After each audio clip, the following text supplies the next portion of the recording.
বোন রে বোন, এগুলা কুটা যে কি কঠিন। যারা এগুলা কুটে তারাই জানে যে এগুলা কুটা কি কঠিন। গায়ের মানুষ আইটে না কুটা জানলে কি আর হবি রে বোন। আজকে মায়ের বাড়ি থেকে এই কলার ভিতরের অংশ, এটাকে আমরা আইটে বলি, কিন্তু আমি গুগলে সার্চ দিয়ে দেখলাম যে কলার ভিতরের মজ্জাকে থোর বলে। কিন্তু আমরা কলার যেগুলো ফল হয়, ফল হওয়ার জন্যে যে ফুলের অংশটা হয় সেটাকে আমরা থোর বলি, কিন্তু গুগলে দেখলাম যে এই অংশটাকেই থোর বলা হয়েছে। কিন্তু এটা কুটতে যে কি কঠিন, খুব বিরক্তিকর কাজ, অনেক সময় লাগে। এর ভিতরের আঁশগুলো ছাড়ায় তারপরে কাটতে হয়। আমি ভালো মতো পারি না, তবে যতটুকু পারি চলে যায় আর কি। কিন্তু এই জিনিসটা অনেক উপকারী।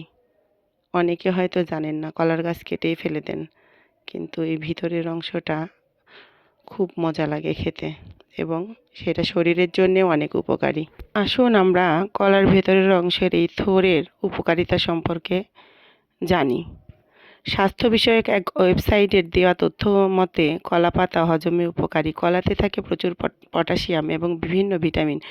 কলা গাছের ফুল ডায়াবেটিস রোগীদের জন্য বিশেষ উপকারী। আর কলার থোড়ে রয়েছে নানান উপকার: হজম সহায়ক ও বিষনাশক।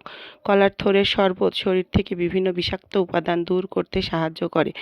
মূত্রবর্ধক এই খাবার শরীরের ভেতর থেকে পরিষ্কার করার জন্য আদর্শ। নিয়মিত অন্ত্র থেকে মল অপসারণ সহজ করতে ও অন্ত্রে প্রয়োজনীয় ভোজ্য আঁশ সরবরাহের মাধ্যমে হজমে সাহায্য করে।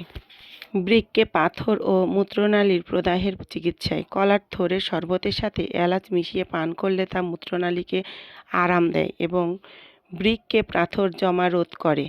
কলার থোড়ের শরবতে লেবুর রস মিশিয়ে পান করলেও বৃক্কে পাথর হওয়ার সম্ভাবনা কমে যায়। ওজন কমাতে থোড়ে থাকা আঁশ শরীরের কোষে জমা থাকা শর্করা ও চর্বি নিঃসরণ প্রক্রিয়াকে মন্থর করে। এটি বিপাকক্রিয়া উন্নত করে এবং এতে ক্যালোরির পরিমাণও বেশ কম। কোলেস্টেরল ও রক্তচাপ নিয়ন্ত্রণ। ভিটামিন B6-এ ভরপুর এই খাবারে আরও আছে পটাশিয়াম, লৌহ এবং রক্তে হিমোগ্লোবিন বাড়ানোর উপাদান, তাই কোলেস্টেরল ও রক্তচাপ নিয়ন্ত্রণে এটি বেশ উপকারী। অ্যাসিডিটি ও গ্যাসের সমস্যা তাড়াতে নিয়মিত অ্যাসিডিটির সমস্যায় ভুগলে আপনার উচিত কলার থোড়ের শরবত খাওয়া। এতক্ষণ যেগুলো বললাম সব গুগলের কথা, এবার নিজের একটু কথা বলি। আমরা কলার থোড়ের শরবত কখনোই খাইনি, কিন্তু এভাবে রান্না করে আমরা প্রায় খাই। অনেক মজা লাগে, অনেক উপকারী। আপনারাও এটা খেয়ে দেখতে পারেন। সবাই ভালো থাকবেন। আল্লাহ হাফেজ।